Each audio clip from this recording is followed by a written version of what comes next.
So in this module, which I have named as NDR pairs, we shall describe the cofibration in a slightly different way, which will enhance the utility of this concept. No doubt, you must be having no doubt now that the cofibrations are very important. Before we actually touch NDR pair, so let us do a little more work on cofibrations. Okay, we have done it already, so let me start with the definition of what is the NDR pair. N corresponds to neighborhood, T corresponds to deformation, and R corresponds to retract.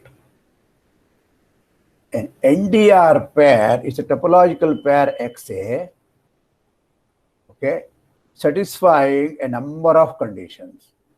So it's going to be a long definition. So you have to have a little more patience. So you start with a topological pair X comma A, a continuous function from X to 0, 1,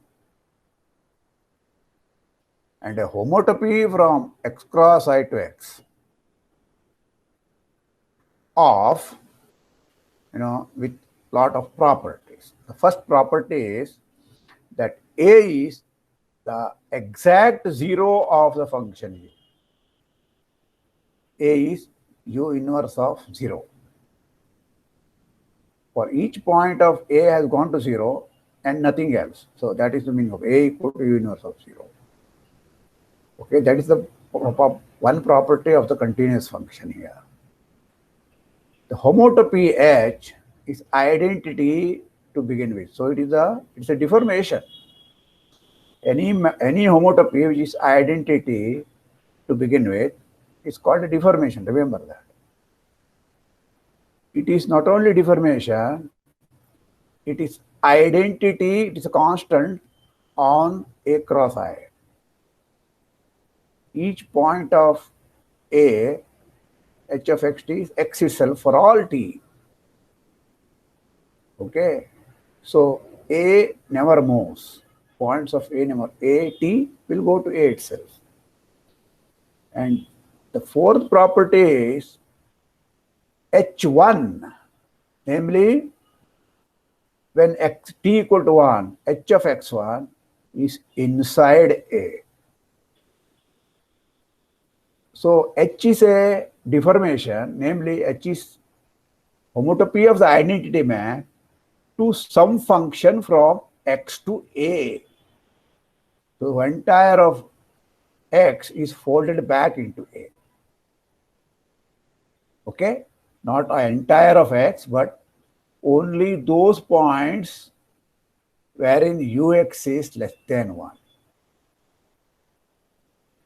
Remember, U is a continuous function. So points wherein Ux is less than 1 is an open subset of X. And it contains A because on A, Ux is 0. So this set wherein Ux is less than 1 is going to be a neighborhood of this A in X. And that neighborhood is pushed into A. The map which pushes is homotopic to identity. Now you can see why all this deformation retract. The neighborhood deforms into A, and A is a retract of that. So A is a deformation retract of the neighborhood. That neighborhood is precisely all points such that U is less than 1. The neighborhood is not given by just some topological condition, but a strong condition. Namely, it is open set given by a continuous function. It is U inverse of open 0 closed, open 1 open. That is an open subset of this. Okay. So this looks like too much of a condition. So much. Okay. But you will see that this is not a new concept at all. So under these conditions, we also say that A is a neighborhood retract in X. The whole A is not a retract of X, but it is a retract of a neighborhood of itself. Okay? You can just say that much. That will be weaker than giving the neighborhood by a function like this. At least it looks like, but maybe it is not weaker. So we have the strongest condition. Then we will see that this is equivalent to whatever we have been studying all the while. So this notion is due to G.W. Whitehead, who developed this notion very thoroughly, and he has contributed to homotopy theory a lot. Okay, there are two Whiteheads in homotopy theory. One is J.H.C. Whitehead, another one is G.W. Whitehead. Who has contributed more is difficult to say. So they are quite competitive in that sense. So here is a picture of all that 1, 2, 3, 4, which it says.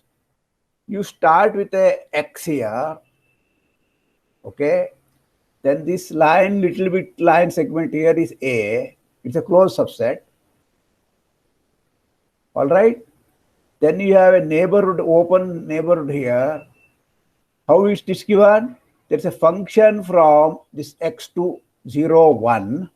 This is a 0, 1 interval. This U is a continuous function.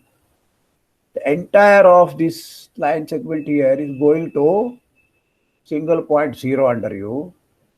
This portion outside the shaded region is going to 1.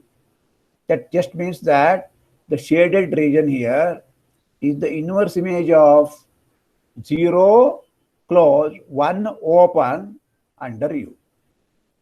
So this is the picture which is happening at X cross 0. Inside X, everything. So V is the inverse image of 0 open, 0 closed, 1 open under U. So that's V. Now look at X cross I. There is a homotopy H. X cross I to X. It is identity on this A cross I. Okay.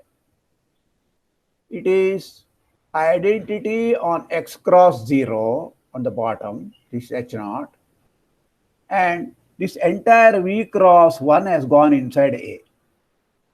Okay.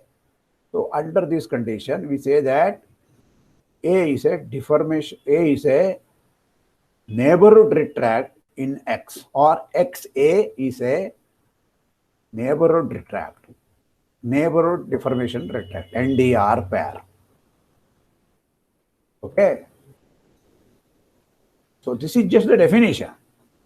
Okay, you can visualize it in this picture. Condition 1 implies that, namely U inverse of 0 is equal to A, implies that A is a closed G delta set, because it's inverse image of single point. Automatically it must be closed.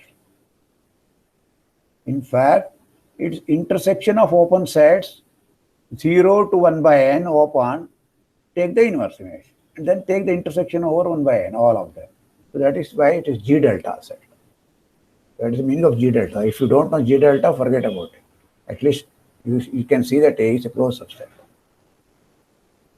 Put V equal to U inverse of 0, 1. That's what I explained here. Okay. Then H defines a relative homotopy, relative to what? Relative to A, of a retraction of V onto A inside X. You see, that is why you have to be careful here, that it is not V is a A is a deformation retract of V. It's not happening, the entire thing, deformation is not happening inside V. Okay? So you have to be a bit careful about in these kind of wordings here. That is why you have to stick to the definition finally. All right? So that's what I wanted to drop your attention to. So A is a relative homotopy of retraction of V onto A inside X. The homotopy is taking place inside X. A is a deformation retract of one of its neighborhoods, as you can say.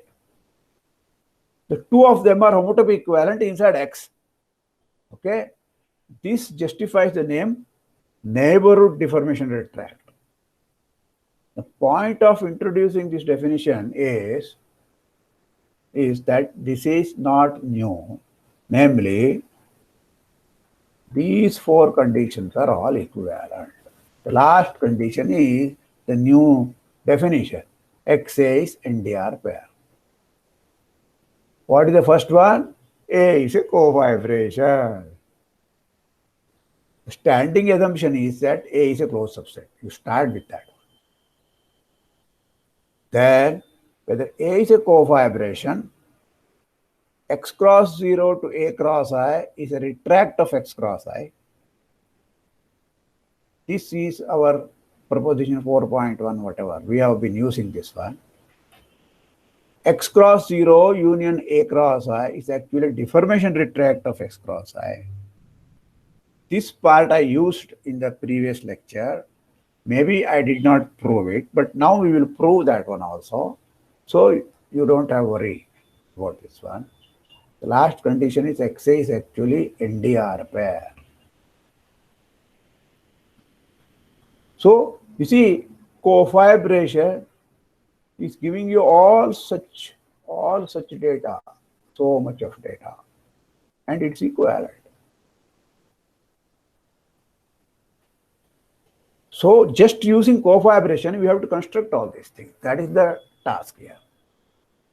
If you have NDR pair with all these things, proving that it's a cofibration is not difficult. So we shall prove that these four conditions are equivalent. Okay.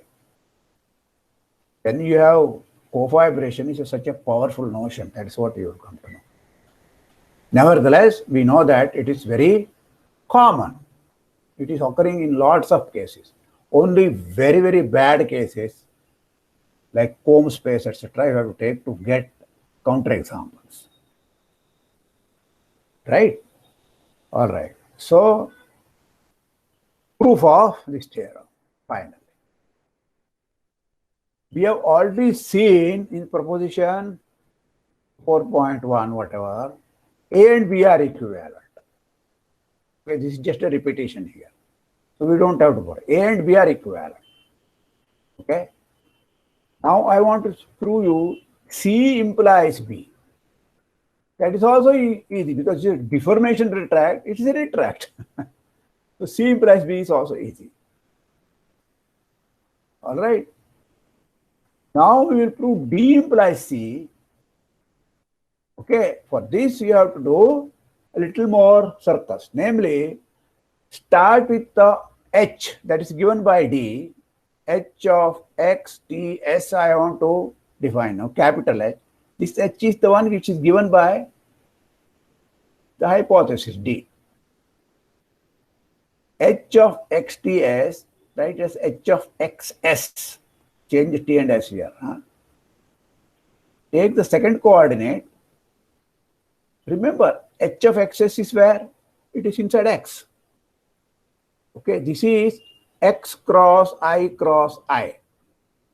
to X cross I. This is T times 1 minus S of Ux. Ux is a function from X to I. So S times I, S times some Ux makes sense. 1 minus that makes sense. This number is always less than or equal to 1. Therefore, 1 minus that will be also between 0 and 1. You can multiply it by T. Again, you get a point in 0 and 1. So second coordinate takes place inside 0 to 1. So this is a map from x cross I to x cross I. Take capital H to be this map. The two coordinate functions I have defined here. Okay. I want to say that this will already imply C. What is C? That, just read, what is C? X cross 0 union A cross I, deformation retract of X cross I. I have given you this is a deformation retract. Okay, let us verify. If S is 0, what is H of xt 0? This is 0. H of x 0, by definition, H of x 0 is x. Since S is 0, S of ux is 0, this is just t. So the second coordinate is t. That is identity map. So to begin with, F is identity map. Okay. When you use condition 2, 3, and 4 together, it will imply that H of x t comma 1. At the end, what happens? When you put S equal to 1, this is just t times 1 minus ux. But what is this? It is H of x1, right? So it is H of x1, t times 1 minus ux. Okay. This is a retract of x cross I onto x cross 0 in A cross I is what I want to show. Why? This whole thing, it takes place either in x cross 0 or inside A cross I. Okay. When it is x cross 0 means what? This is 0. Either t is 0 or 1 minus ux is 0. Then this will be 0. Then this is any point x or x. If it is not 0 means what? T should not be 0, ux should not be 1. That means ux is strictly less than 1. When ux is strictly less than 1, look at the condition 4 here. This one, when ux is strictly less than 1, namely points of here, okay, h of x1 is inside A. Okay, this last condition 4. So, coming back here, when this is not 0, it is inside A cross I. This is in A. It's in A cross I. So, this map actually takes values x cross 0 in A cross I. Suppose you take t equal to 0. When t equal to 0, this is 0. This will be h of x1, which is x. So this is identity. X cross 0 on x cross 0 is identity. Similarly, on A cross I, as soon as something is in A, remember, u is identically 0 on A. Therefore, it is h of x1 comma 1. What is h of x1 comma 1? Look at this condition. As x is inside A, it is identity for all t.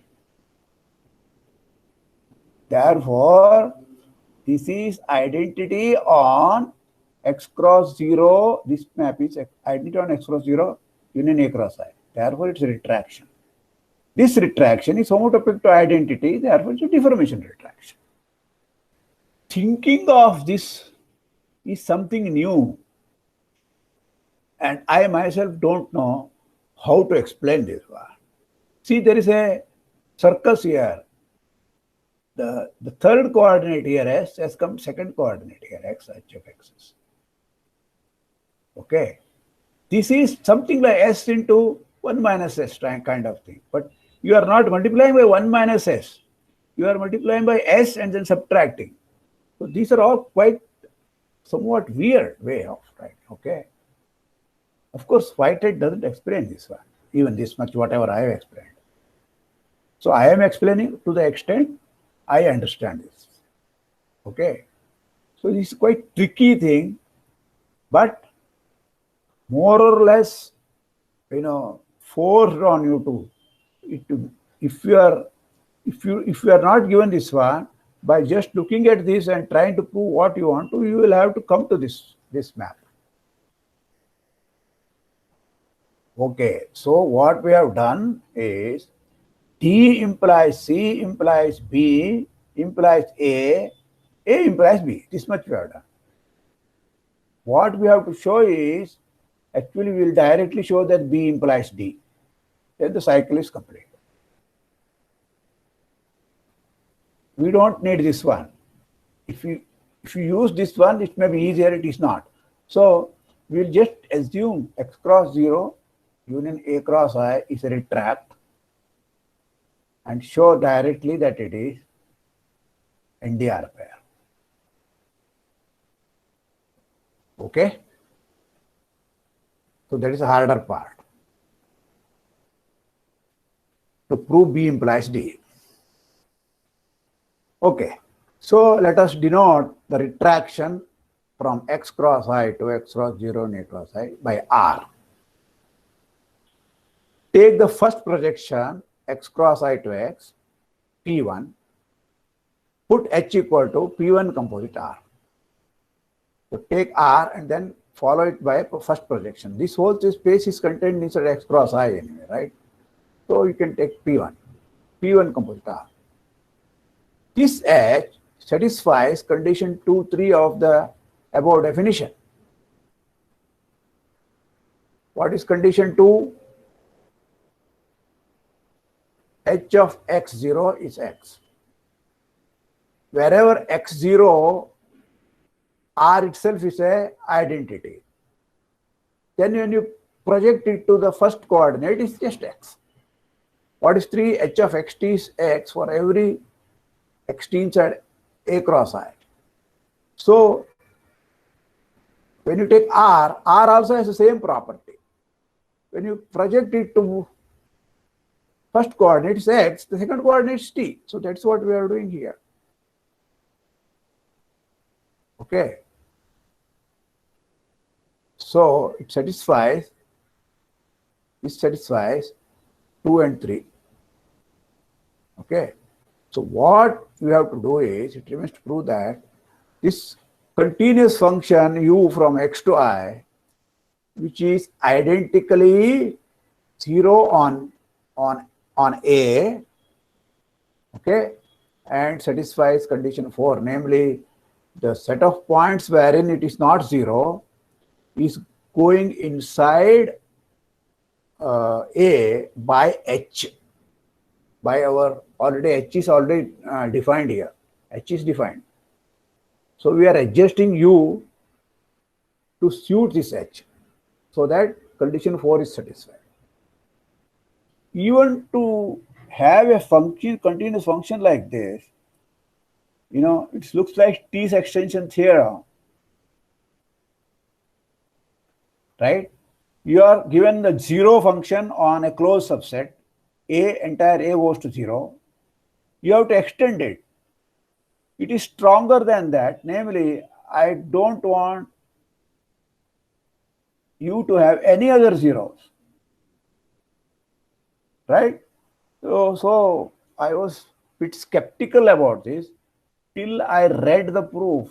This is something which I did not prove myself. I have to read it. But it's interesting. It is not so difficult finally. Okay. So let us take the second projection, X cross I to I. Okay, this second projection.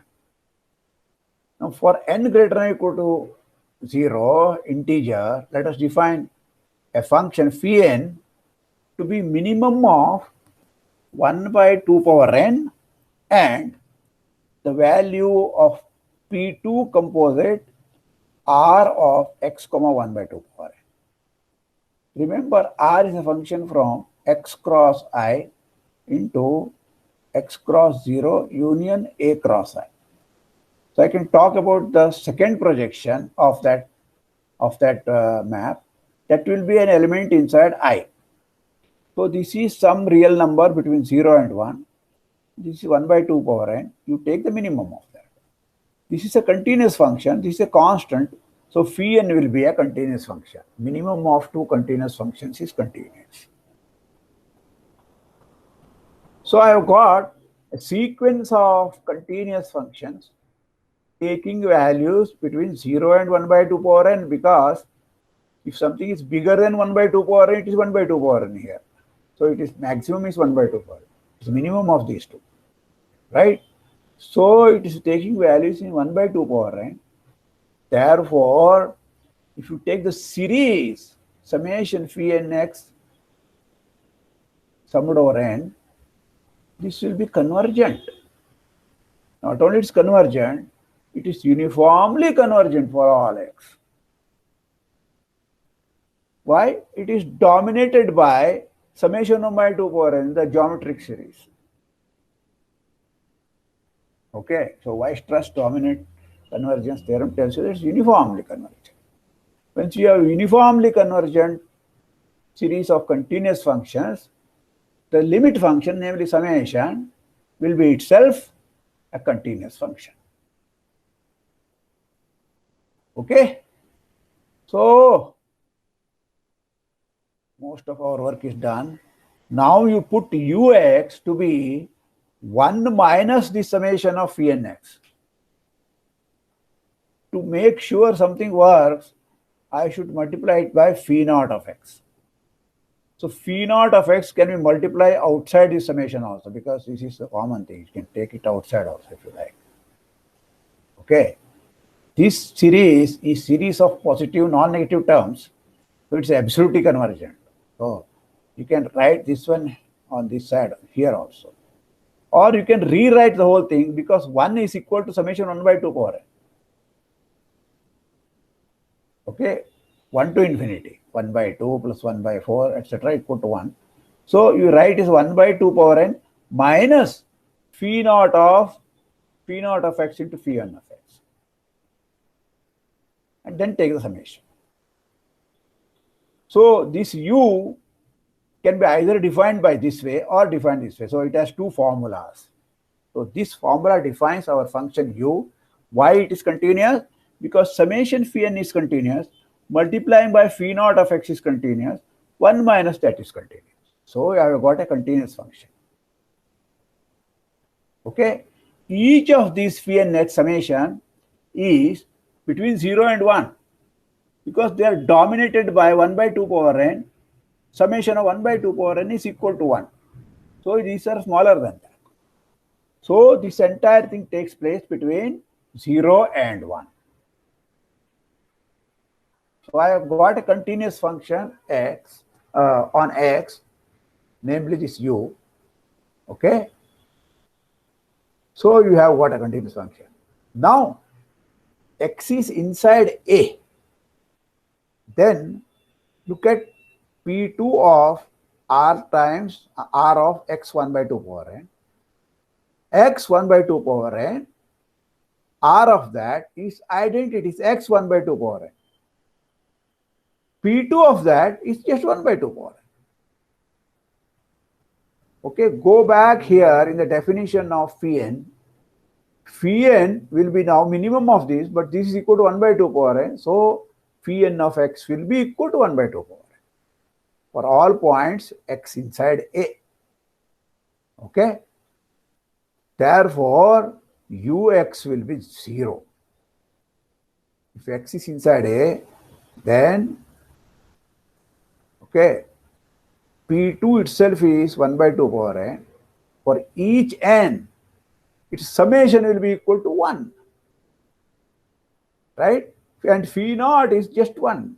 So therefore, this summation here, this is equal to 1. Therefore, ux is 0. Okay? So A goes to 0.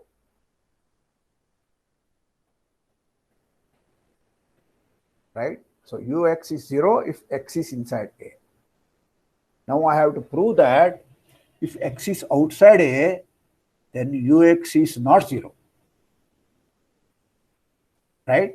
Because I want to prove that A is exactly u inverse 0. So take x in the complement.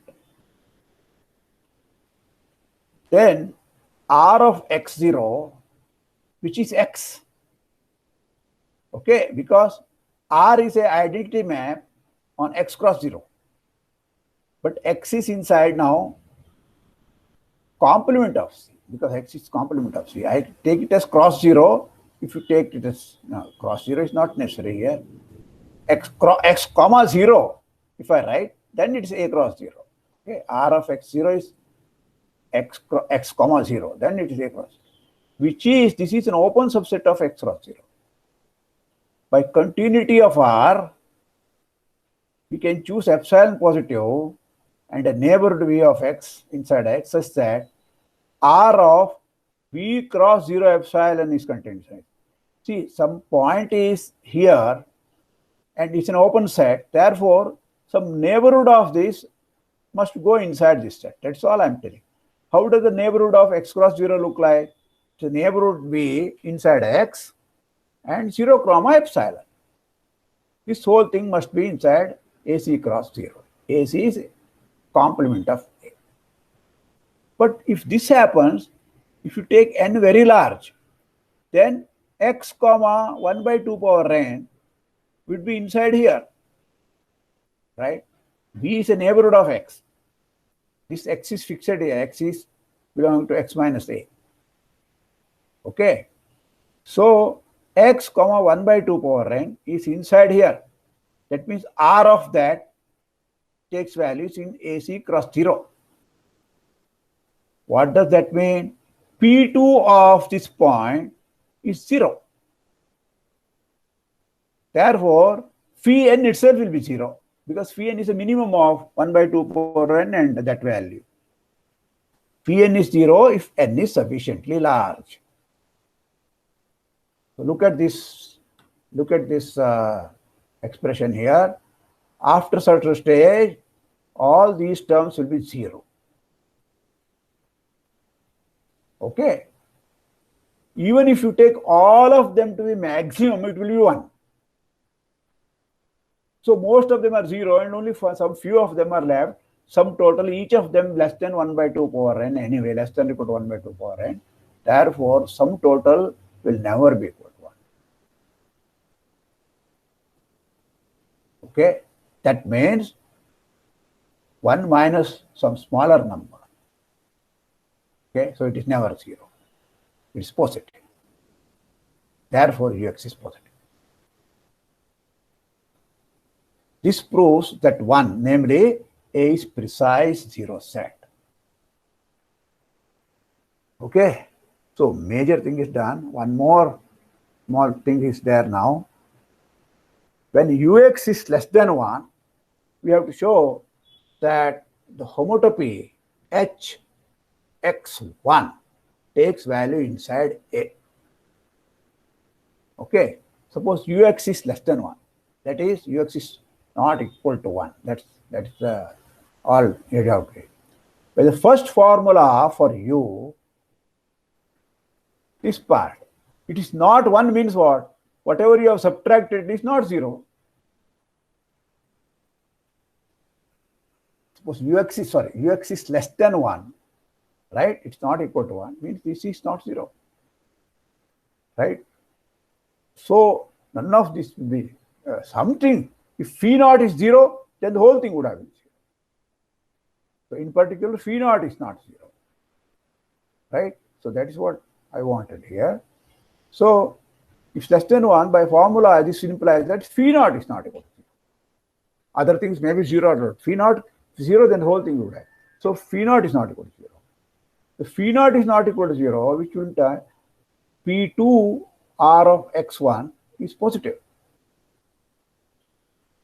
Look at the definition of phi naught. When n equal to 0, it's minimum of 1 and P2 of x comma 1. Right? The minimum is not 0, this is not 0. Okay. So this implies the second coordinate P2 of Rx1 is positive. Remember R, where does it take value? X cross 0 or A cross I. So it cannot be in X cross 0. This is second coordinate is positive. Therefore, it must be in A cross I. Okay. So this implies that h of x1 is P1, which is the first coordinate, must be inside A. P1 of Rx. This is the definition of H. Because I have taken H to be P1 composite R. Okay, so this is inside A. So that is a beautiful proof. So this implies B inside. So in summary, a simple looking cofibration implies all this stuff. So somehow the kind of thing that is happening inside Rn or any Euclidean spaces has come back to us, okay, by the cofibration. The fact that this is a G delta set. A, you said that, just you are using A is a closed subset. You are not ready to even assume that, but you assume A is a closed subset, then it is a G delta set, blah, blah, blah. And it is some small neighborhood can be retracted, deformation retracted to A. All these things happen in nice neighborhoods inside R, inside R2, inside R3 and so on. Nice spaces. Inside Rn itself or R2 itself, there are weird spaces like Kong spaces.